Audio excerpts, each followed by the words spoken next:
the second session of the fall season at our seminar. Tonight we will have a panel on the emergence of idealism with David Barta and Hanok Benyami. Hanok will go first and talk about Descartes and the possibility of idealism. Hanok, you have the floor. Thank you very much. I'll share the screen. Right.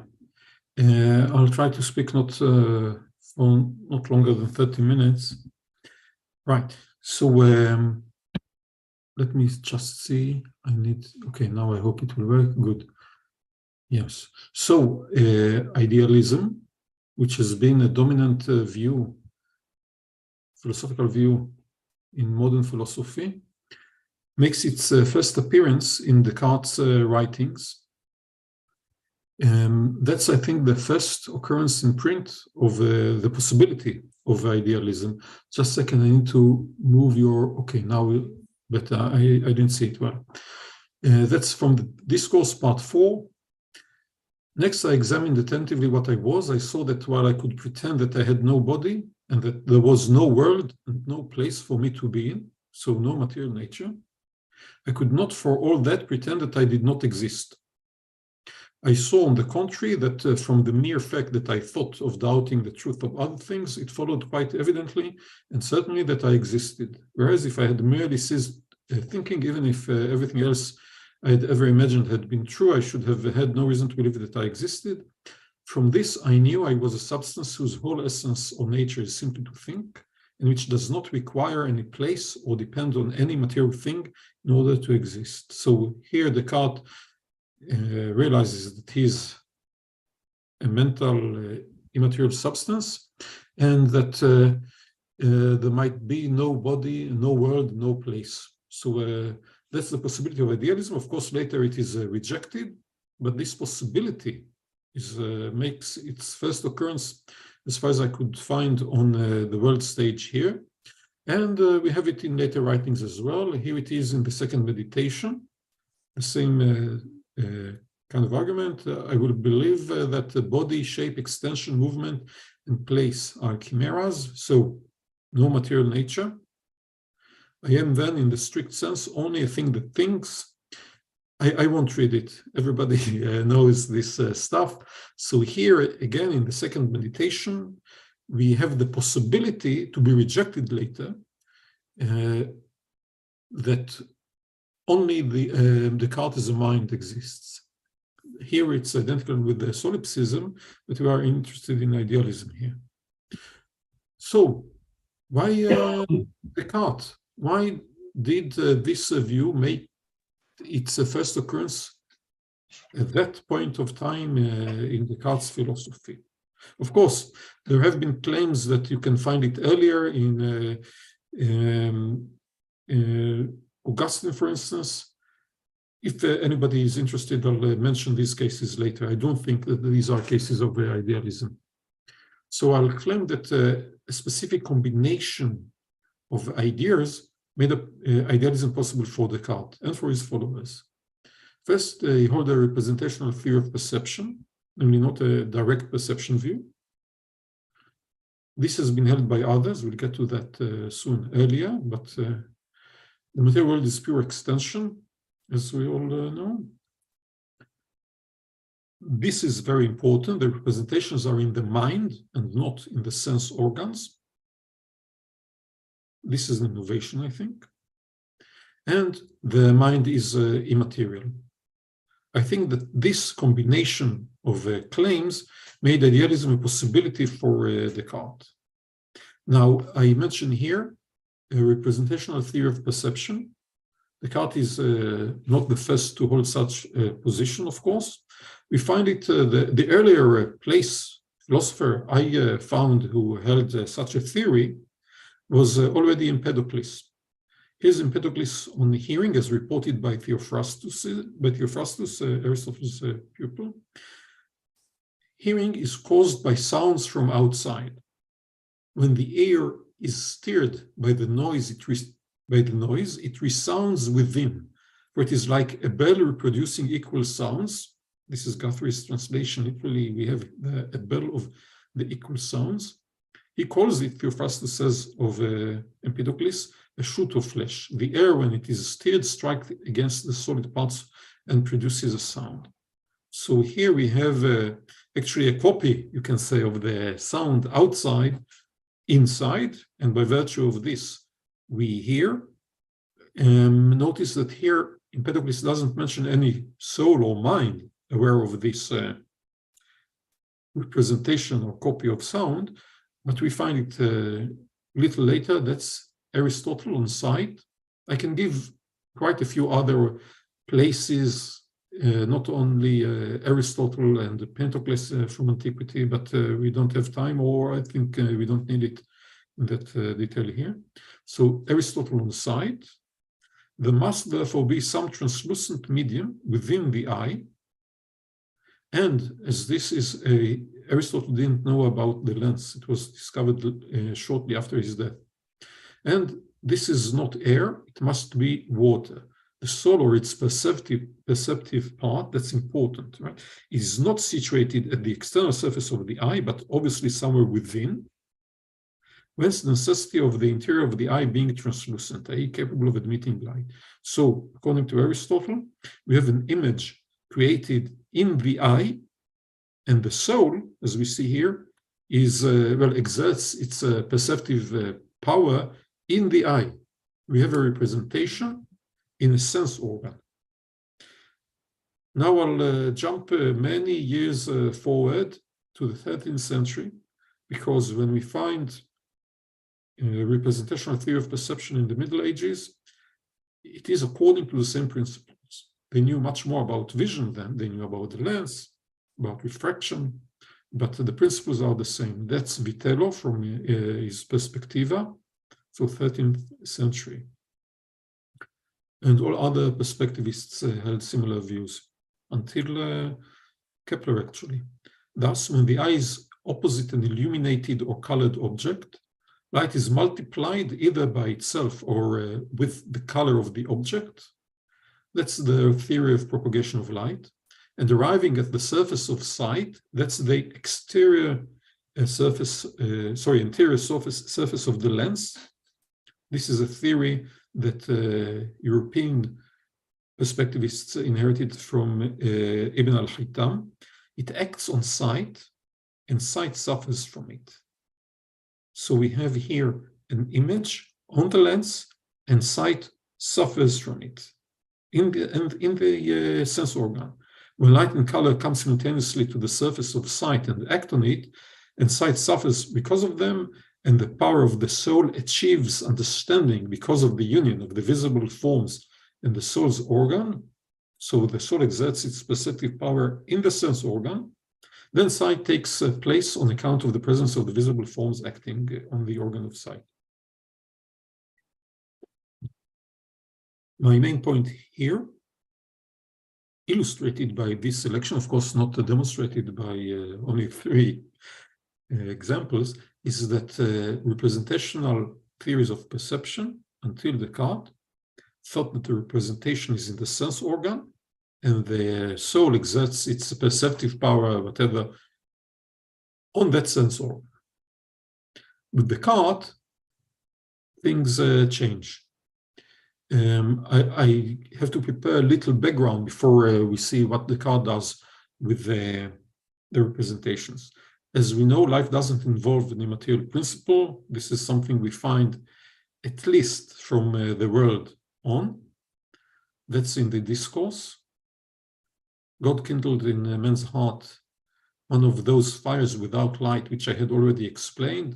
That's somewhere he refers to somewhere in the world, and whose nature I understood to be no different from that of the fire which hits hay when it has been stored before it is dry, or which causes new wine to seethe when it is left to ferment from the crushed grapes. Descartes thought that these are inorganic processes. He was wrong about that, but he thought that these are inorganic processes, and that the heat responsible for our life and animal life is of the same inorganic nature. So we don't need any special immaterial principle for life. We don't need the soul as a special principle for life, as it was in Aristotle, for instance. Moreover, material nature, and I won't go into, I won't bring citations here because I'm sure everybody's familiar with that. It's not controversial. Material nature itself is pure extension and purely mechanical. So that's material nature. The mind, by contrast, is immaterial. And we have, of course, several arguments for that. We have the arguments of the skeptical train of thought of the meditations, but we have in the discourse two very important arguments in the fifth part. If any such machines of the kind described in the world bore resemblance to our bodies and imitated our actions as closely as possible for all practical purposes, we should still have two very certain means of recognizing that they were not real men. I'll just mention them. Language faculty responding according to the meaning of what is said. That's something only humans and all humans can do. And the fact that reason is a universal instrument, which can be used in all kinds of situations. That's by contrast to automata, which have only dedicated mechanisms, etc. So the mind is immaterial. And this was conceived as something, as a significant innovation by his contemporaries. His Gassendi, responding to this splitting of the Aristotelian soul into an immaterial mind, and the rest is eliminated as a special principle, turned into something material. That's Gassendi in the fifth Objections, sarcastic as his tone generally is, and Descartes replies with the same coin. I thought that I was addressing a human soul, or the internal principle by which a man lives, has sensations, moves around, and understands. Instead, I found I was addressing a mind alone, which has divested itself not just of the body, but also of the very soul. So Gassendi is surprised by that, and Descartes says, yes, that's actually right. Gassendi had the expectations of a primitive man. The primitive man did not distinguish between the principle by which we are nourished and grow and accomplish without any thought all other operations which we have in common with the brutes, and on the other hand, the principle and virtue of which we think. That's why I talked just about soul, but subsequently noticed that thought was distinct from nutrition, and then he called this the element responsible for that mind. And Descartes, noticing the difference, talked just about mind. The principle by which we are nourished is wholly different in kind from that by which we think. That's just material principles, that like fire that heats the hay. So we have this distinction. Descartes takes Aristotle's soul, cuts it to two. One part is reduced to material nature, and we are left just with the mind. Take this together with the representational view of perception and the fact that material nature is pure extension, so you cannot locate qualities in it, and you have to relocate the qualities into the mind. And indeed, that's what we find in Descartes. That's from Sixth Replies. We have the three grades of sensation. The first is limited to immediate simulation of the bodily organs by external objects. That's what we find in sense organ. Nothing but the motion of the particles of the organs, changes of shape and position. The second grade, that's the qualities, qualia, if you wish, comprises all the immediate effects produced in the mind as a result of its being united with the bodily organ, pineal gland, right, as we find in other places, which is affected in this way. What are these effects? Perceptions of pain, pleasure, thirst, hunger, colors, sound, taste, smell, heat, cold, and the like. These are in the mind. Here's the same view in the meditations. What is he? A thing that thinks, what is thought? We have willing and so on, understanding, affirmation, denial, but, and that's the innovation also, which imagines and senses. In what sense? All the objects might be illusions, having no existence outside me. But the modes of thinking, which I refer to as cases of sensation and imagination, insofar as they are simply modes of thinking, do exist within me. That's this position, and he even, I think, for the first time, calls sensations thoughts, which is a very strange denomination if you think about it. To call pain, itch, smell a thought, that's again an innovation of Descartes, a result of this combination of views. And now we can draw conclusions. What did we have before Descartes? One might hold a direct perception view, and then, of course, one thinks we are aware of bodies. I look around me and I see directly the things around me without any mediation of a representation. This view is the later view of Plotinus, for instance, and also of Occam, so we do find such a view. But we are interested more in this context in what those who held a representational view of perception could think. If you hold such a representational view, then you think that the sensory qualities are instantiated in the sense organs. That's the position we saw illustrated in the quotations I brought. So you hold that there are bodies, the sense organs, of which you are aware. These are the bodies in which colors, heat, cold, and so on are instantiated. You might still be a skeptic. You might say, these sensations, these affections, pathe, of the body do not represent properly things outside.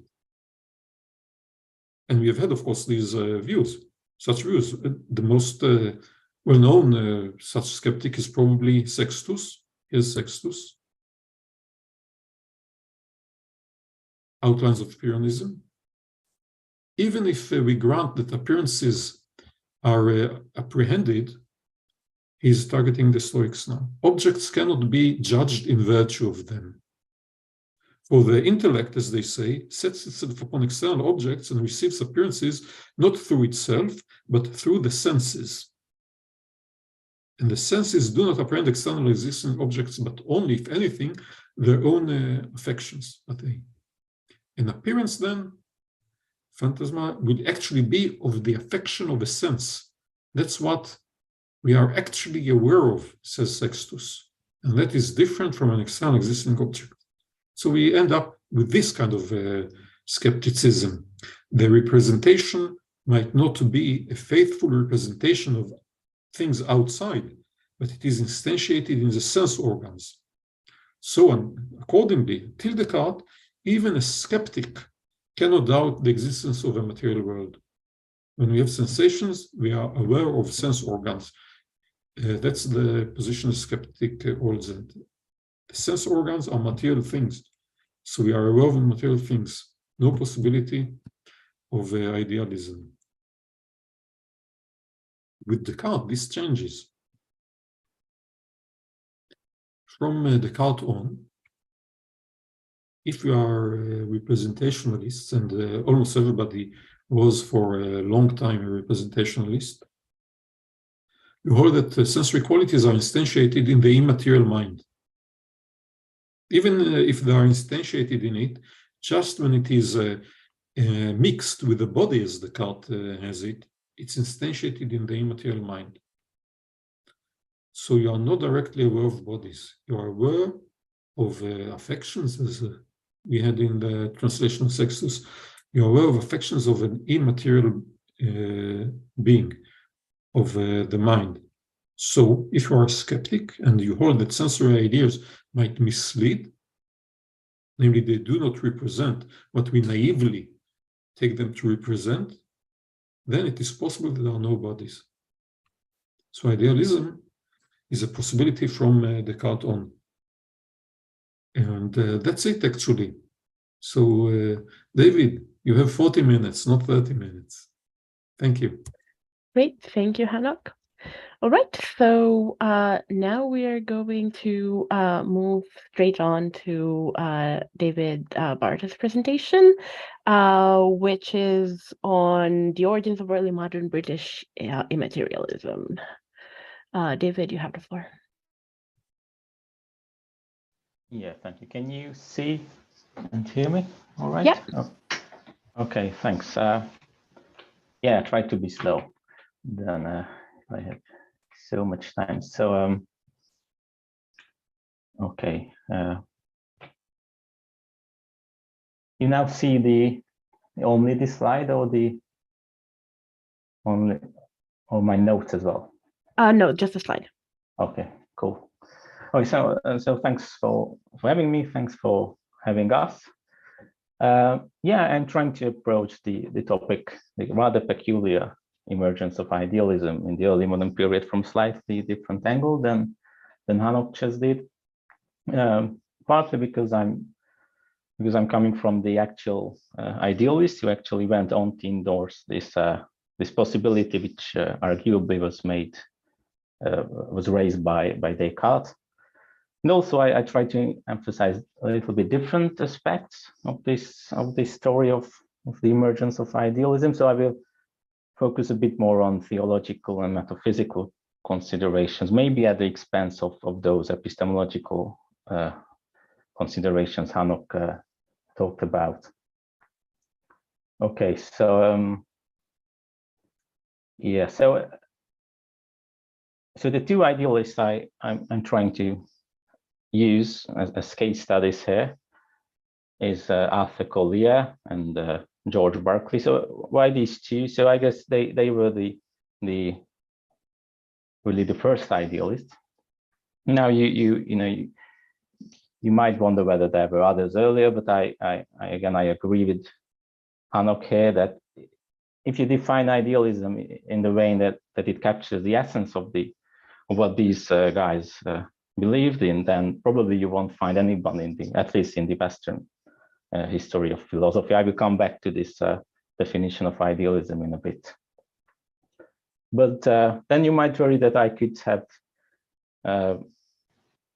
alluded to other early modern idealists. So before Kant, there weren't too many of those, but people tend to speak about, apart from these two, also about two American philosophers, Samuel Johnson and Jonathan Edwards. Now I just dismiss them partly because I don't know them that well, and also because we have to limit the scope of this talk. But if I were to give a principled reason for this, then I could say that they might not be the first idealists because they come a little bit later, and it's quite probable that they were influenced either by Berkeley or Collier. So we all know that Samuel Johnson was basically one of the really rare followers of Berkeley, and while it's more controversial in Jonathan Edwards' case, whether he was completely independent of Berkeley or no, he actually read the Collier, so he might have been influenced by both of them or by none of them. So, but anyway, it would have been, of course, an interesting addition to this picture to speak about these authors as well. But I will focus only on Collier and Berkeley. But then of course, you might worry that Collier was influenced by Berkeley, and because his main work, this idealist work called Clavis Universalis, a rather modest title, right? Like any proper philosopher, he wasn't really modest about his discoveries. So he thought that idealism is really the key to everything. So it solves all the problems in philosophy, theology, and science. By the way, Berkeley was similarly really proud of this, and thought it's a really ingenious solution to all our problems, basically. So in any way, so the Clavis Universalis appeared 3 years later than Berkeley's first idealist work, and 4 years later than Berkeley's new theory of vision.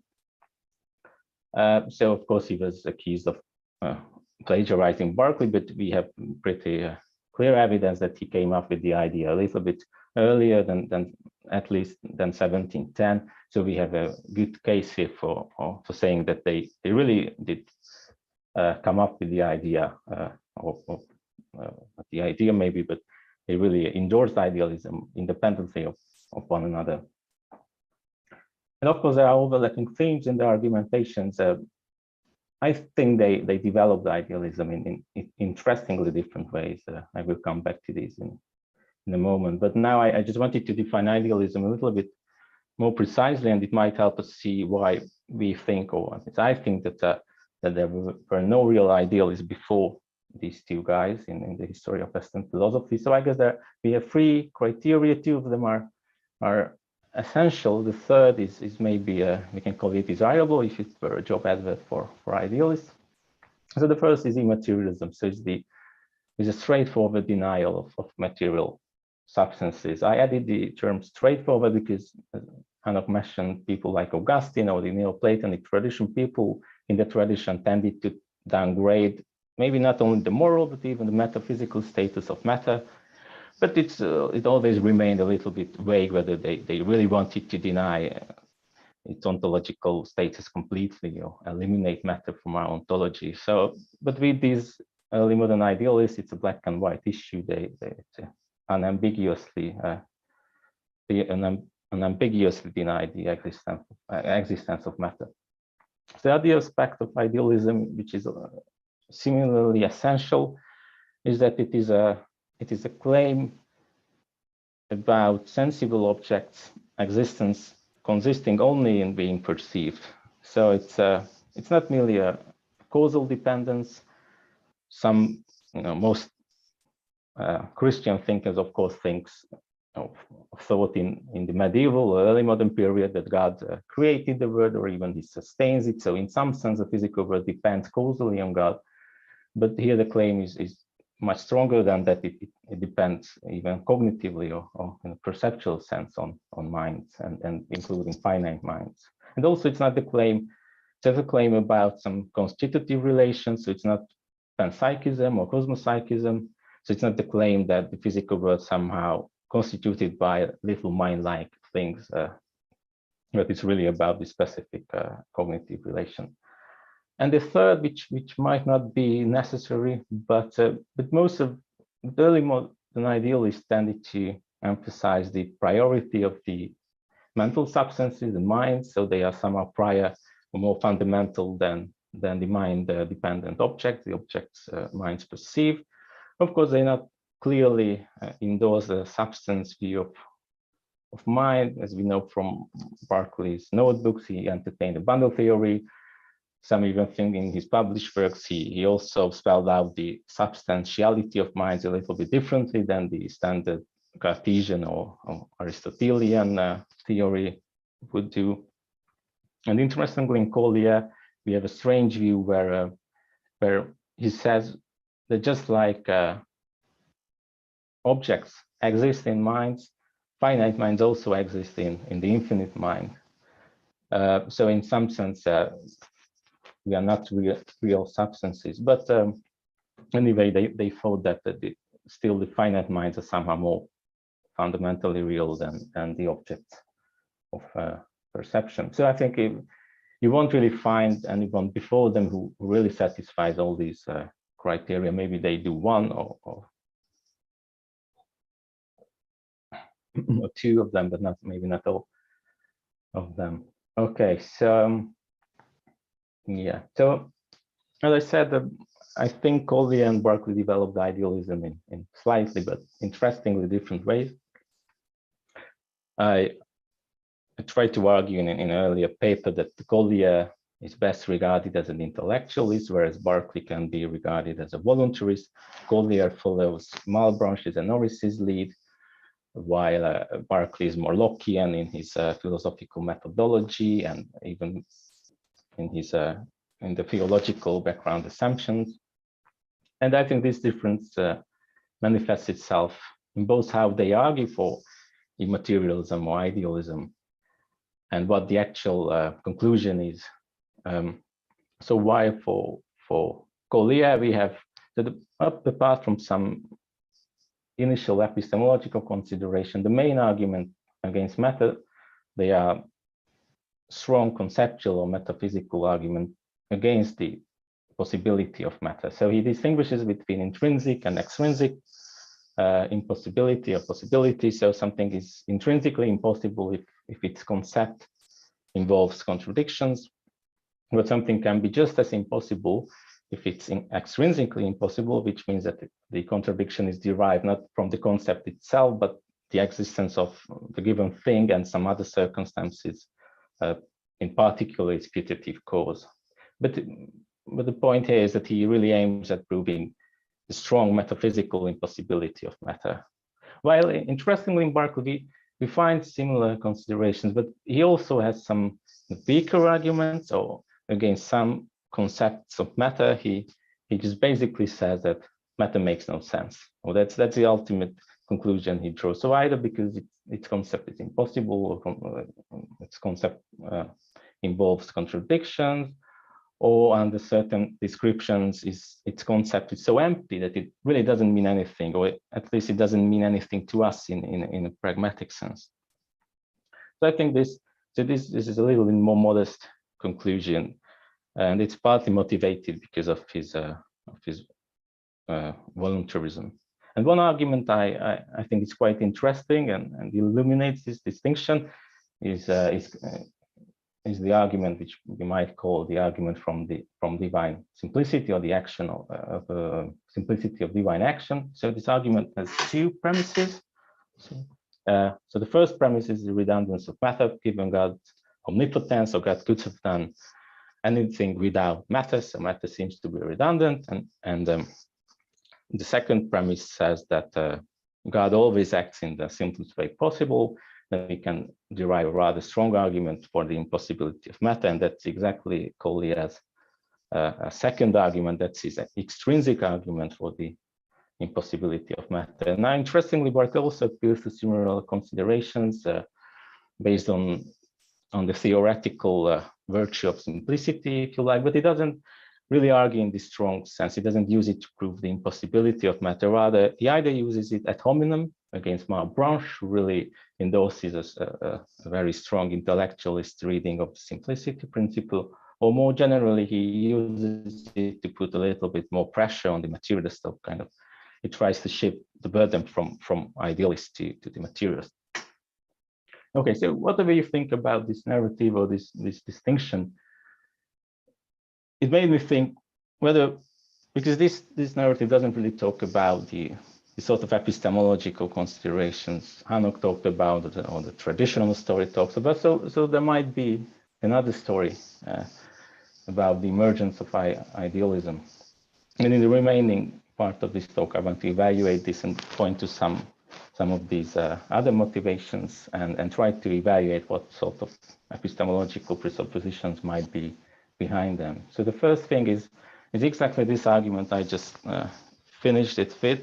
So the argument that based on divine omnipotence, or the sufficiency of divine action in nature, we can derive the redundance of matter. So this sort of argument, or maybe we can call it a family of arguments, appeared at least as early as the late medieval period in people like Occam, who argued that whatever can be achieved through secondary causes or created causes or material causes, it obviously can be done by God without these causes directly. And the standard example here is perception or intuitive cognition, as they call it. And this example made, I guess, the divine deception case is possible. And later authors in the medieval period appealed to this. And of course, it made it to the early modern period, most famously in Descartes' first meditation. So probably the strongest argument, the skeptical argument in the first meditation seems to be the divine omnipotence argument, that God must be able to deceive us. And similar arguments appeared in the period in Malebranche, Bayle, Lannion. Even Locke criticized Malebranche using similar arguments, and it appeared in Berkeley and Collier as well. And as it's quite clear, especially how Berkeley uses this argument. It can be turned against the occasionalists, especially them, but it works probably against the concurrentist or anyone who believes in an omnipotent God. So they somehow have to countenance the possibility that matter is redundant. And if you are an intellectualist like Collier, you can really derive a strong argument for the impossibility of matter. If you like Berkeley, you don't want to use such intellectualist arguments. It still, I think, gives the first push towards idealism. So we see that God is sufficient, matter is redundant, it might be even causally passive. So we can explain everything in both in our experiences and in the natural world, just appealing to that activity. But of course, this first push obviously wasn't enough, because in the late medieval period or before Collier and Berkeley, no one really wanted to embrace idealism. So there must have been other factors pushing towards this. Now I have a couple of texts here from Berkeley. I won't read them. I think they're either quite well known, or you just have to believe me that these considerations appear in various places in Berkeley as well as in Collier, who actually builds a very strong argument on this. So rather than going into these texts, but if you want to do in the Q&A, we can look at some of the texts in more detail, of course. But rather than going into text, I just wanted to evaluate this argument in terms of its potential epistemological presuppositions. So you might think there are epistemological requirements behind this. So one thing is clear, that these sort of divine omnipotence and divine deception cases assume that perception is a causal process. So there's a causal chain running from the object to the mind or the perceiving faculty. Now, I guess, and the assumption is that God can intervene at any point in that chain. Now, I guess it's a quite innocuous presupposition. Maybe not everyone agrees or wants to emphasize this feature of perception today, but it seems quite commonsensical one. Okay, then you might think that it somehow depends on the denial of naive realism, or somehow it's meant to show it. I don't think either of those are true. I think it's only meant to show that it's a conceivable scenario. It's a possibility that we have cognitions that are not constituted merely by a direct relation to an object. So it just shows, I think, if it's a conceivable thing, then it only shows that it's possible that we have a perception without external objects perceived.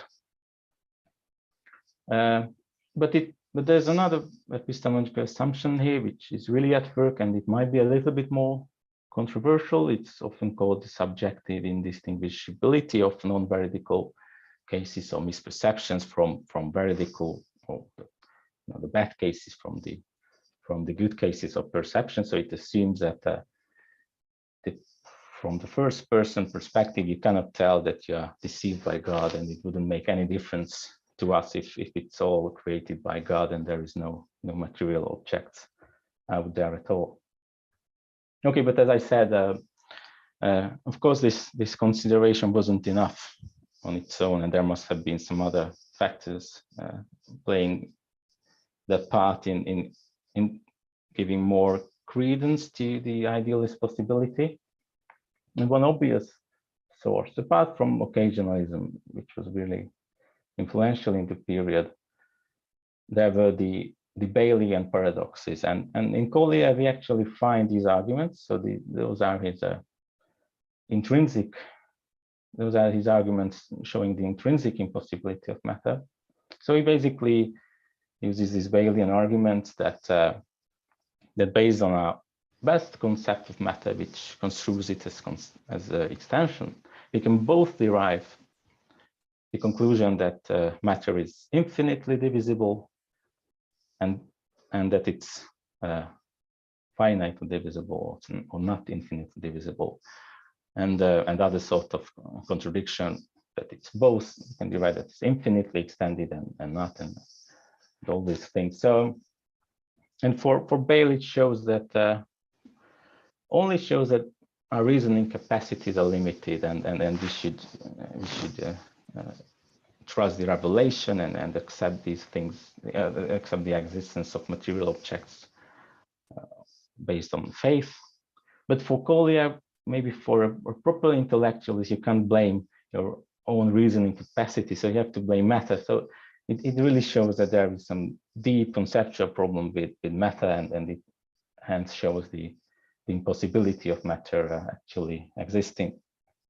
Now, interestingly, Berkeley was aware of these arguments, and I think they really played an important role in motivating him embracing idealism. But he doesn't really use these Bayesian arguments as actual arguments for idealism. He mentions them in passing as some of the positive advantages of immaterialism, that you don't have to worry anymore about these paradoxes. If you do away with matter, these problems will just go away.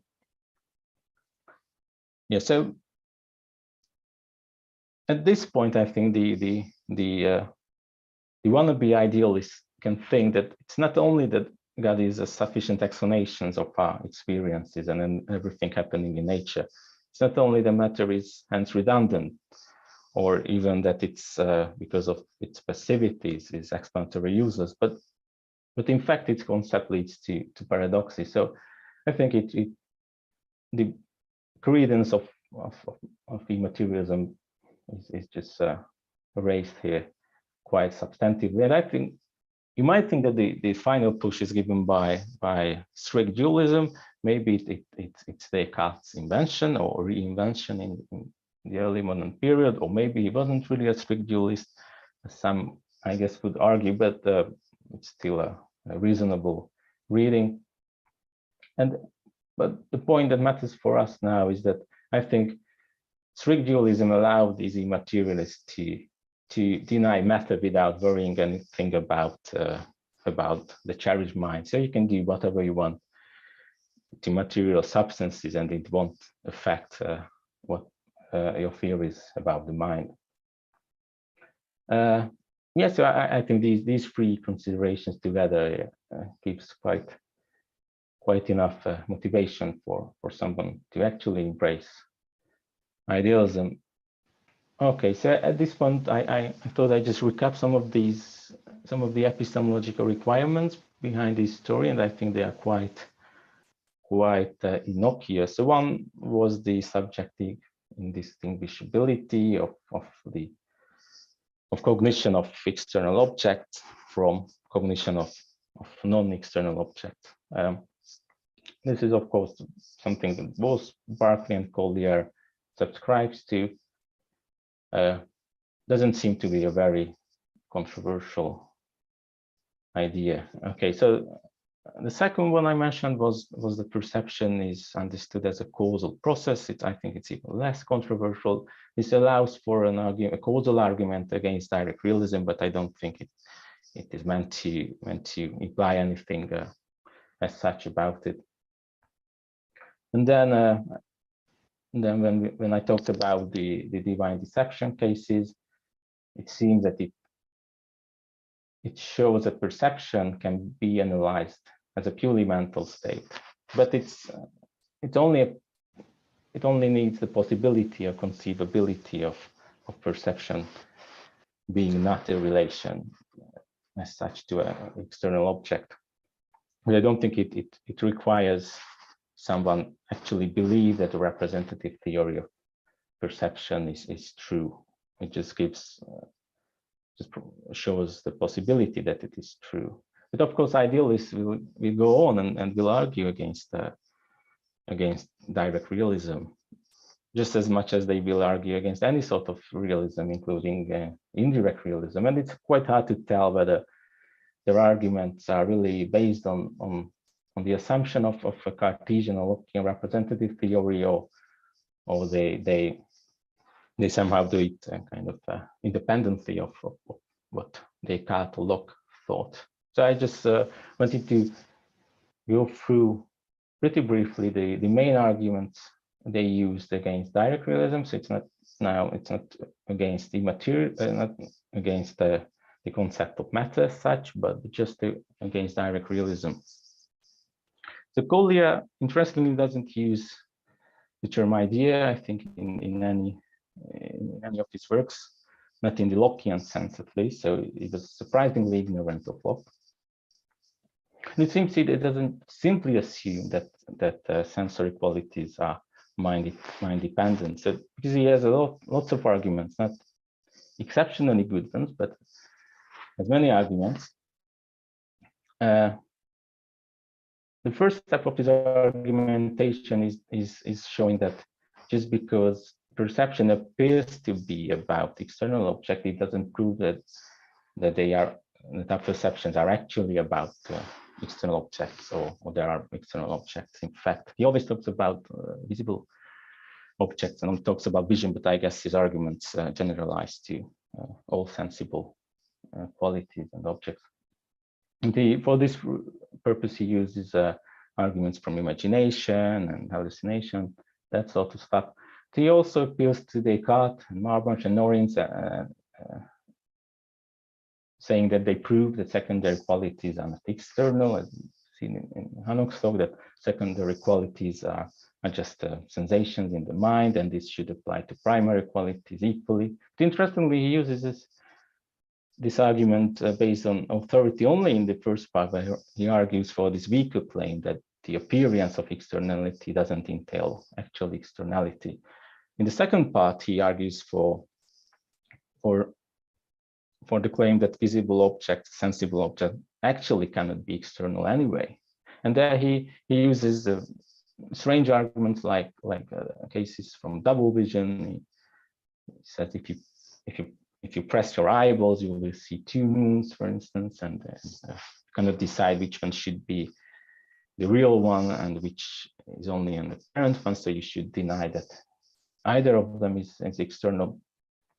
And he uses, for instance, a Malebranchian argument that perception requires the presence of the object in the mind. He has a simpler argument, which relies on the transparency of perception. So these are not particularly Cartesian arguments we find necessarily in Descartes. Yeah. So, and similarly for Berkeley. So the first few sections of the main part of the principles is often interpreted as being reliant on Locke's or Descartes' theory of ideas, of theory of perception, because Berkeley there argues that it is evident that sensible qualities and sensible things made up of these qualities are mind dependent. And one reason he thought it is evident, it might be that because Descartes and Locke and others thought this, and it is obvious because they showed this for us. But it is also possible that here he has his own new semantics in mind. So he had this idea that if we want to apply the term existence in a meaningful way to sensible objects, it couldn't mean anything else but that these things appear in perception, that they are perceived. So it's, I think, quite controversial what actually is going on in the early parts of the main part of the principles. And in the three dialogues, in the first of these, he actually argues for sensible qualities being mind dependent. So he doesn't simply assume that it has been proved. Now, whether he was attracted by these arguments because Locke and Descartes made it so convincing, I think it's really hard to tell, or whether he had independent reasons for doing so. Okay.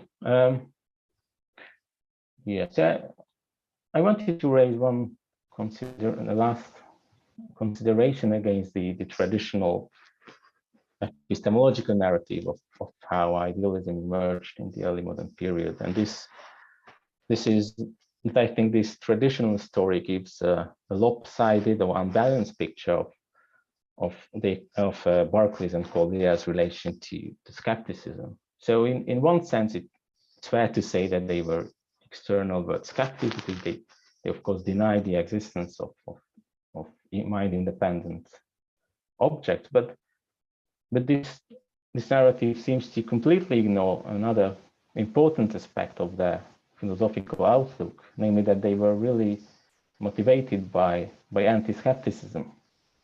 We have a text in Collier, but in Berkeley as well, where he really argues against skepticism and against the reading of their view, of his view as a skeptical view.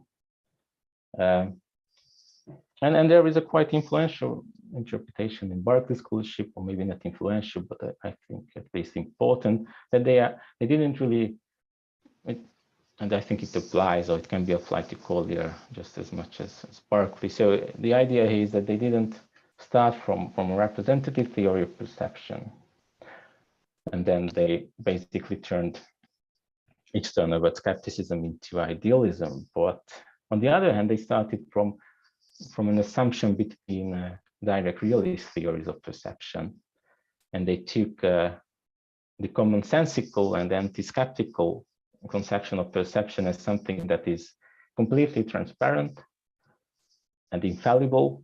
In Collier's word, his main principle is whatsoever is seen is. So they started from this commonsensical concept, and then they argued that this only can be spelled out within an idealist framework. And I think this part of the philosophical views are kind of ignored in the traditional narrative. Okay, so yeah, I think I just wrap this thing up now. So I think I agree with Hanuk that there was a set of complex factors and motivations that played a part in idealism emerging as a possibility, and then embraced actually by Berkeley and Collier. But I think there were really important theological and metaphysical considerations, maybe more important than epistemological ones. Maybe the epistemological ones are rather innocuous. So I guess I think that they are less heavy than Hanuk's picture suggests. So it's maybe doesn't involve necessarily the acceptance of a representative theory of perception, which would be a quite heavy baggage. And on the other hand, it might be that they started from if anything controversial, they might have started from a direct realist intuition about the infallibility of perception. Okay, so I think that's it from me and from us, and I guess we are looking forward to your views and how you would adjudicate our case. So thank you very much. Thank you, David. Great. All right. So for questions, please put your hands up or write in the chat. Grigoria, would you like to read out your question? Yes, thank you. I would be curious what's Hanuk's opinion on the issue of whether animals have sensations or feelings. Because in a letter to the Marquis of Newcastle and in a letter to Henry Moore, Descartes seems to admit that they have. Does this mean that there are somehow different levels of sensation, of which the inferior ones we share with animals? Yeah, thanks, Grigore. I quoted the passage from the sixth replies, where we see that Descartes has no difficulties ascribing what he called organic sensation to animals. And this we have from the 1630s on. So this is throughout his thought. In the later letters to the Marquis of Newcastle and Henry Moore, I think especially in the later one to Moore, but I not sure about it. He sounds more hesitant. He, at some stage, seems to say that we cannot really get into their mind, so we cannot be sure. But if we ascribe to them sensations in the same sense that we ascribe to ourselves, I take this to be the second kind of sensation we see in the sixth replies division. Then we have to ascribe sensation even to very low worms or things like that, which is implausible, and therefore we better not ascribe to them sensations. This kind of hesitation in that 1649 letter, I think, we don't see in the earlier period. So this sort of hesitation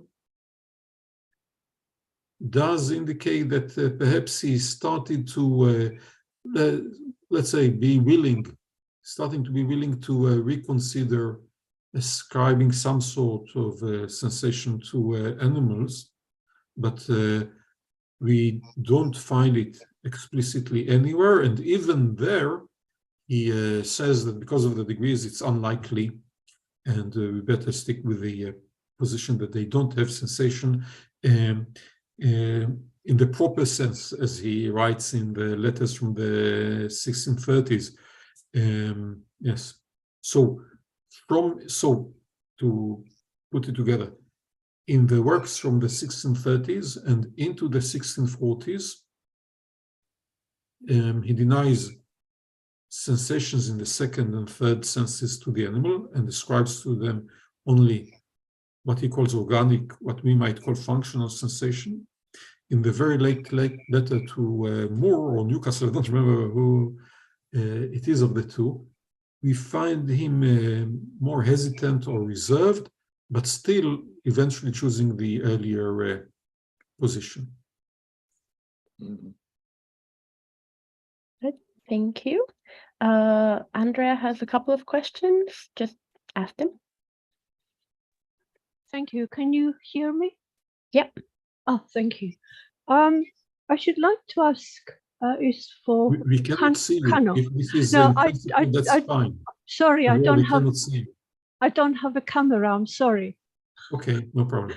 Sorry. I'd like to ask about, you suggested that Descartes cut Aristotle's soul in two and discarded one, maybe. I don't know how you put it, but it seems to me Descartes rejected the sharp distinction or the sharp division in Aristotle between psyche and nous. Psyche, what we have as anima, or sensory soul, and on the other hand, nous, which is the intellectual mind. And Aristotle had this sharp division between the mind and the sensory soul. And Descartes rejected that. And in fact, somewhere he says, I do not use the word soul to mean anima, I use mind, mens, M-E-N-S in Latin. In other words, Descartes now restores the true unity of the mind, the true unity of the self, contrary to the division that Aristotle made. So it's not that he cut the soul in two. On the contrary, he united the sensory and the intellectual of the mind. And indeed, he argues that there is an intellectual act included in all the acts of the mind in their essential definition. So that passage in the second meditation, where he raises the question, what else am I? And he says, a thing that thinks, imagines, sensation, perception, the whole list that he gives there is really now the saying that all the acts of the mind are modes under the attribute of thought. They are not modes under the attribute of extension. That's what he means, that an intellectual act is included in their essential definition. Would you like me to respond to this? Yeah. So yes and no. In what sense?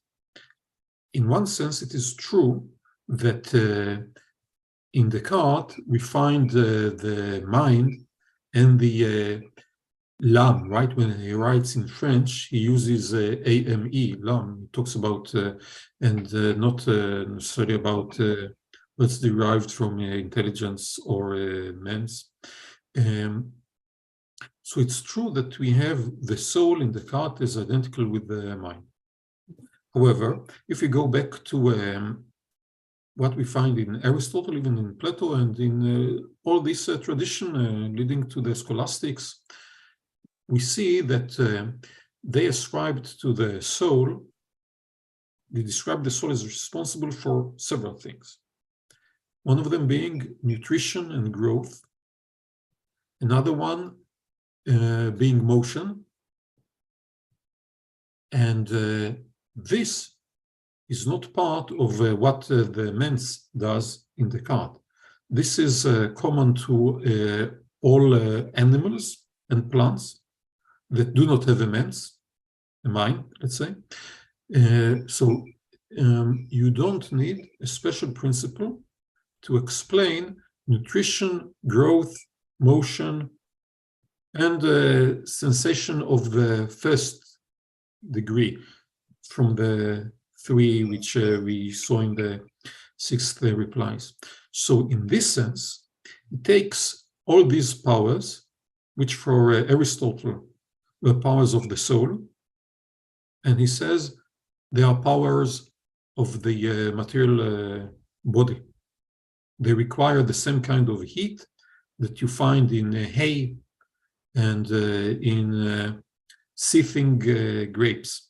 So in this sense, he takes these powers and removes them from the mind or soul. So what the soul is reduced to, you can say, are indeed intellectual powers. And these intellectual powers are the nous of Aristotle and others in antiquity. So in this sense, we have the identity of anima and mens. The powers of the anima, according to Aristotle, nutrition and growth, emotion, first kind of sensation, are not powers of this mens, anima for Descartes. Yes, and the relocation of the qualities from the bodies around us, where they were located according to the Aristotle and the scholastics, were realistic about our perception. The relocation of these qualities to the mind made Descartes call, and each is a thought, and each is a thought. That's a very strange position, but this is forced on him, and he moves the qualities. I don't think Descartes wants to say that. He says that all the imagination, sensation, sensory perception, the ideas can be clear, but they can never be distinct because they are mixed. What he uses the word confusion, what the translation is confusion from confudere, the Latin, which means mixed. In other words, there's the mixing of reason and the senses. He doesn't say that they are purely intellectual. On the contrary, it's the mixing of reason and the senses. In other words, a sensation depends also on the sensory faculty, not just on the intellectual faculty of reasoning. But to have this, to be aware of it, you need a combination of the two. So I don't think Descartes makes everything intellectualized, including our sensations. That's not what he's getting at. And indeed, the distinction between the objective reality of ideas and the formal reality of ideas permeates both sensory and intellectual ideas. So the idea of the sun, the objective reality of the idea of the sun, presents the sun. I don't think he holds a representationalist theory of perception. the idea presents the sun as it is seen in the sky. It is the sun itself. In Descartes, we don't see the ideas and infer from our ideas that there are objects in the world. And indeed, Aristotle, going back to the faculties, Aristotle says what distinguishes a human being or man from the rest of nature is nous. That's what distinguishes, for Aristotle, man from the rest of the plants and animals and everything else that goes through the hierarchical structure of the faculties of the soul. And Andrea, I won't respond to this because I see that there are more hands and we are already... Yeah, sure. A short reply and then we'll move on to the others. All right, go. Thanks very much, Andrea. Thank you. All right, Philip Sloan? Yes, if we push this back a little further to follow up on that question, for instance, if we look at the treatise on man and some of this early, some things I've been looking at, it seems to me that I get a strong feeling that what Descartes may be doing, and there's some sources in this, is really pulling off Aristotle's active intellect and separating this out. I mean, he never uses the term esprit or mens in the treatise on man. It's always M. And if you look at, for instance, some of his connections with Beekman and connections that could lead there back into people like Fresnel, I think you get a very strong feeling that there's a kind of move toward taking the active intellect, and this is what Descartes is in fact doing. But I'd like to know if your comment on that is that he's splitting off Suquet, of course, and making that material. But what we have, and of course we have the sources in the Aristotelian tradition of this separable active intellect, and you can see that fairly strongly, it seems to me, in Fresnel. And he may have gotten this through Beekman. I don't know. I'm trying to work this out, but I'm interested in your opinion on that. Right. So I need to give it more thought, but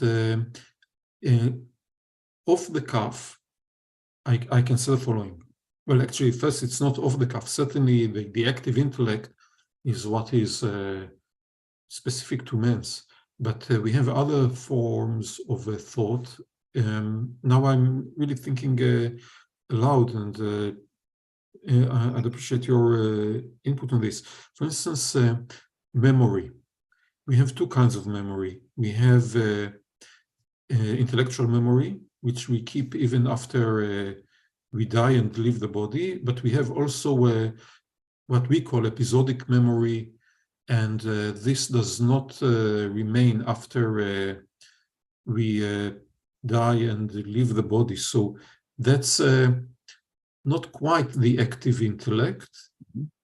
It's a kind of intellection that we have while we are still embodied.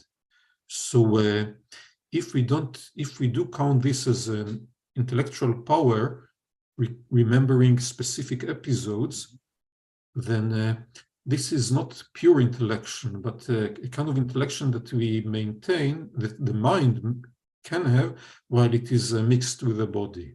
Mm-hmm. What do you think about this, Philip? Well, that's an interesting conception, and I said part of it would require getting, and I've particularly been trying to dig more deeply into Fresnel's discussion, which he could have certainly gotten in contact with through Beekman, and because Fresnel is taking this separable soul, which he's relating to the body in a kind of dualistic way, and but I don't know how he's dealing with the question of that you're raising about memory. It just, I keep hearing this active intellect notion going on in there, but I may be need to be work that out more. But in any way, it's an idea. Okay. Yeah. So I agree that what is left from the three-partite soul is just the nous. But to what extent it's just active intellect, and to what extent we have additional intellectual powers, this I need to go back to the sources and to think about it more. And that's something that Fresnel really does have a more substantial notion of, in that. So it isn't just, there is also almost a substantial conception he has in that. So, okay, good. Thank you. Peter West? Thanks. This is for David. So I guess I'm interested in like what we're talking about when we're talking about idealism. And you did like a bit of conceptual analysis there, but I guess the one thing that, because I don't know enough about Leibniz to tell you much about Leibniz, but I've seen Leibniz described as an idealist, and I guess this also relates to what Denise just said in the chat about Conway, who's quite similar to Leibniz. So I guess the question is just, because I think you said that Berkeley and Collier are the only early modern idealists or something like that. So what is it that rules Leibniz out from being an idealist? And maybe Conway. Yeah, no, thanks. And thanks for connecting to this question in the chat. Yeah, so I guess Conway wouldn't satisfy all three criteria. So maybe he satisfies the first, immaterialism. So maybe he thinks that there is no anything that is completely material, right? So maybe he's a panpsychist, right? I'm not really an expert, but seems like he's a panpsychist, so there's some form of perception in every bit of matter, right? That would be a quite Leibnizian view. So in some sense, they can be called immaterialists. So it applies to Leibniz, I guess, as well. But they wouldn't satisfy the second criterion, the essays per Kippi, or the subjective part, or the cognitive part, right? So they wouldn't say that the sensible objects exist because they are perceived by mind. They exist because they are constituted by mind, so they are basic perceivers, something like that, right? Now in Leibniz, you have, so when people talk about idealism, in Leibniz, it's really confusing because they sometimes mean by idealism materialism, and sometimes they talk about phenomenalism, which would be the second criterion, so that whatever exists apart from minds are just phenomenal, just exist in the minds of perceivers. Now, if Leibniz was both a materialist, a panpsychist, and a phenomenalist, then he's an idealist. But I guess that's pretty controversial, unlike the panpsychist part.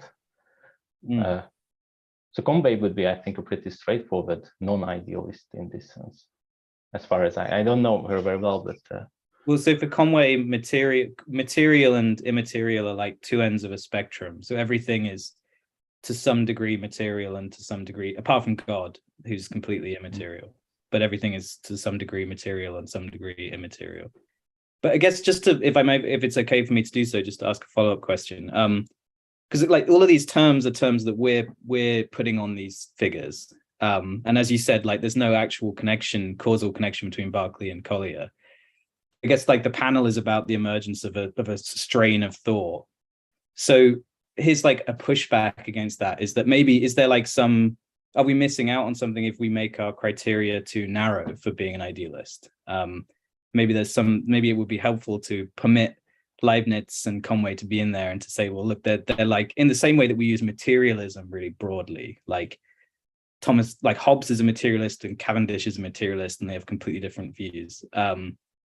Does that sort of make sense as a question? Yeah, definitely. Yeah, I mean, you can define these terms as you want to, I guess, and of course we apply these to these people. So Berkeley used the term immaterialism, which sounds a little bit too negative, right? So it just seems to be a claim about denying that matter exists. But he had a more positive view, and Collier has a more positive view about understanding existence when it applies to sensible things being consistent in perception. And I guess that's the big thing that emerged here. And if you define idealism in this broader sense, then, for instance, if you think that there is always some sort of perception or cognition involved in everything, then I guess it goes back to the ancient times or whatever. So it won't be it didn't really emerge then, right, with Conway, but then I guess it's much more ancient view. And then, yeah, but but I think it seems to be a quite different strand. So this phenomenalism, and that ended up being more influential in the history of philosophy later, right?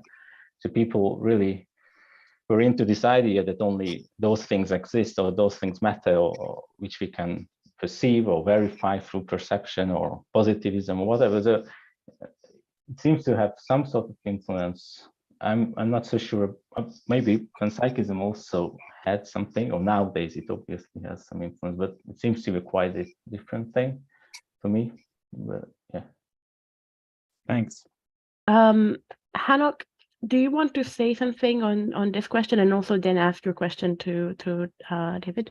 Yes, it's my question observation is related actually to Peter's point about the continuation. So I'll say part of it, and then I'll stop it because of Villa's hand. If we look at the wider course of things, we see that the possibility, if I'm right, the possibility of idealism comes up with Descartes. Descartes rejects it, and then the French philosophers following him are not pleased with his rejection. Malebranche already says that it's at the end of the day a matter of faith that bodies exist. And then there is an extended debate between him and Arnaud, who is a staunch Cartesian on this. But then we have Fouché and Bayle, and they say you cannot prove the existence of bodies. It's a possibility. They don't endorse it, but you cannot prove that bodies exist. But they don't want to take this additional step. And then we have in England, at the same time, Collier and Berkeley adopting the view. So we do have a kind of trend, starting with Descartes, who recruits God in order to refute idealism. And then nobody is convinced by that, apart from Arnaud. So you have a kind of unstable skepticism there. And this relates to what David said about the epistemological strand. So rejecting the argument of the sixth meditation, we end up with a form of skepticism. And this is Fouché and Malebranche and more than them Bayle. And this skepticism is again unsatisfactory. So the objections to skepticism make Collier and Berkeley call in God again in order to get rid of the matter and have the certainty of idealism. So we can say Descartes changes, mind is an immaterial substance, the qualia sensations are within the mind. These changes are responsible to a kind of epistemically unstable condition, which both Descartes on the one hand and Collier and Berkeley on the other resolve by having a deus ex machina. Once he's not decideful, so we have matter. The other time, we don't need matter. So this is the strand I see from Descartes to the British idealists. About Conway, I simply don't know her well enough to have an opinion or where exactly to situate her.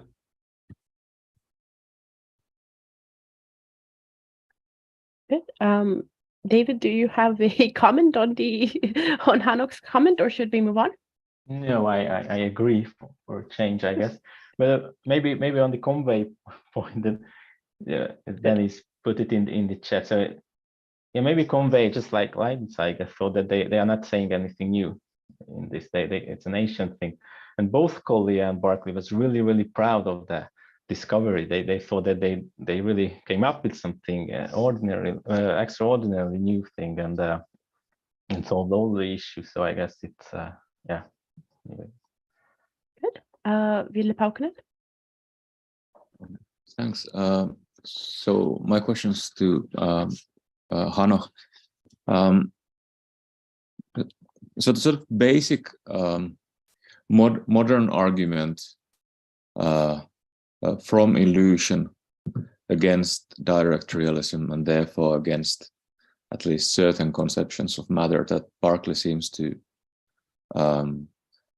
take from Locke and wholeheartedly embraces, that when with whatever sense modality, whether it's vision or touch or hearing, you can always have a contradictory sensory perceptions of one and the same thing.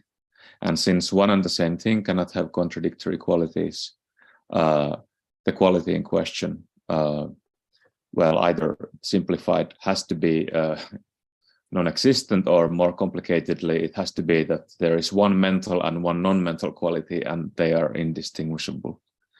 And I suppose I take it that your answer to that is that you wouldn't have such arguments, whether they're even good arguments to begin with, because all of those arguments, they're not really they are such that they take sensory perceptions at different times. So it's not that you have at the same time, in fact, a contradictory experience of an object. It's rather that at different points of time, say from this point of view, this time I see you as small, and next moment, from next point of view, I see you as large. And all of these are taking place in some sense organ, and sense organ is material. I take it that you cannot, that is something that Descartes puts into question in your sort of story of idealism. Is that the sort of line of thought here? So it's yes, I'm pleased to see you after a long time, and secondly, it's a good point, I think, because many of these skeptical arguments have already existed in antiquity, and our right. That's why I'm asking about it. Yes. So if you let's take Collier, and you press your eyeball and you see two moons, then the ancients, I guess the name would come back to me in a minute. The ancients would say, what we really see are the affections of what we are really aware of, are affections of our sense organs. And when you press your eye, you have two different affections. But hey, one in this eye, one in that eye. That's why you see double. We are aware of our sense organ. Or, I mean, they didn't have the example of putting both hands, first touching something hot and something cold, and then something lukewarm. This is first time in Descartes, and then we have it in Boyle and Locke. But they had, I think it's in Sextus, when you are inflamed, then something cold feels hot on your hand. That's in Sextus. Yeah. And then you can say, look, here are my two hands. I have an inflammation here and not here. So what feels cold here feels hot there. We feel not the thing itself, but our sense organs. So these arguments from illusion need not be taken as showing that the affections, sensations are in the mind. They can be taken to show that they are in the sense organs. You have to have something additional. For instance, the material world is simply extension. So basically what you would need would be to sort of get to the kind of idealism, in a sense of that there is no mind-independent material object kind of idealism. You would need an argument from the kind of illusion that would show you, that would give you a sense experience that is somehow contradictory at the very moment that you're perceiving it. Like some of these contemporary cases that you see something which is both moving and still, would that sort of qualify? And I guess what I'm getting at is, what is the sort of rules for the modal reasoning here? Why is it that the possibility opens up with the Descartes? What kind of reasoning would you need to have pre-Descartes that would open up the possibility that maybe what I am perceiving is something that has no counterpart in reality. It's interesting that neither Galileo, when he feels the sensory qualities, the proper sensibles from the world, nor Descartes bring skeptical arguments from illusion and hallucination in order to justify their position. They have an argument about the material nature, which should be mere extension, and the materiality of the mind in Descartes follows in the discourse from the language argument and the universality of reason argument. So you had these things which enabled Descartes to conclude that the sensations must be in the mind. It's not the argument from illusion. So once you have this position, you can use arguments from illusion to support it, as we have in Locke and even more so in Berkeley later. But I think that these arguments do not create possibility. You have other, what we can call in some partly vague sense, metaphysical considerations on material nature, on the materiality of the mind, which create the space of the possibilities. And then you use the arguments from illusion to support the conclusion. Why couldn't you find them in a Christian theology preceding Descartes? The thought that you would, I mean, not everyone was committed, I suppose, to the idea that your body really resurrects. If your soul goes to heaven, that seems very disembodied. And if the soul in the heaven is having anything like perception, isn't that enough for the metaphysical possibility that even our mundane perceptions are such that it doesn't really need the body, that body just happens to be there? So according to the philosophical position, when your soul goes to heaven, it doesn't have perception. It just intellects God. Exactly because it is not in touch with the, and that's also Descartes, exactly because it's not involved in the material nature. So, yes. Yeah, thanks. That's very helpful. Thank you. Thank you. David wants to jump in here. Yeah, no, I was thinking about same things as Villages pointed out. So I thought the argument from the illusions, if you take the case of the lukewarm water, so you put one hand in it, it seems to follow that your hand is both cold and warm, and it seems to be impossible, right? So the Lockean or Barthian argument would say that no, it's fine that in your mind you have contradictory properties, but the physical object cannot have contradictory properties. So it seems, I guess it seems to apply both for the external distant object and whatever is the proximate object. So I thought that, yeah, that the argument should work on its own, and maybe it's a new thing, right? So the ancient skeptics didn't use any argument that was about conflicting appearances that happened in the same sense faculty at the same time of the same object or whatever the other criteria were, and this argument, as I know it from Locke better, so it seems to be the strongest skeptical argument, and I guess it could have been